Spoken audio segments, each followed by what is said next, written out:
সূরা ফাতিহা, বিসমিল্লাহ সহ সূরা ফাতিহা এবং দরুদ শরীফ একবার করে আপনারা পড়ে নেবেন। পড়ে নেওয়ার পরে আপনি সুবহানাল্লাহি ওয়া বিহামদিহি আস্তাগফিরুল্লাহ, সুবহানাল্লাহি ওয়া বিহামদিহি আস্তাগফিরুল্লাহ, এটা 3 বার পড়ে একটা কাঁচা তেজপাতা হতে হবে।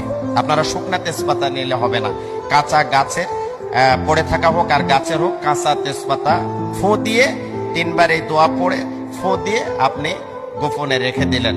এটা যদি রেখে দিতে পারেন, ইনশাআল্লাহ আপনার ধান চাল এবং টাকা পয়সা, অর্থ সম্পদ, ব্যাংক ব্যালেন্স, গাড়ি বাড়ি, যা কিছুই আপনি মনে মনে নিয়ত করবেন, দেখবেন যে ইনশাআল্লাহ খাদ্যের মধ্যে যদি বরকত শুরু হয়ে যায়, তাহলে সব কিছুতেই আপনি বরকত পাবেন।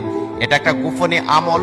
বিশেষ করে মা বোনেরা এই বিষয়টা খেয়াল রাখবেন যে যখনই এ ধরনের অভাব অনটনের চাবি লক্ষ্য করছেন আপনার পরিবারের ভিতরে, তখনই তাৎক্ষণিক এই আমলটা আপনি অবশ্যই করেন। দেখবেন যে কিছুদিনের ভিতরে আপনার পরিবারের ভিতরে একটা সুন্দর পরিবেশ ফিরে এসেছে। যেই পরিবারে অভাব অনটন লেগে থাকে, সেই পরিবারের ভিতরে সবসময় একটা অশান্তি লেগে থাকে।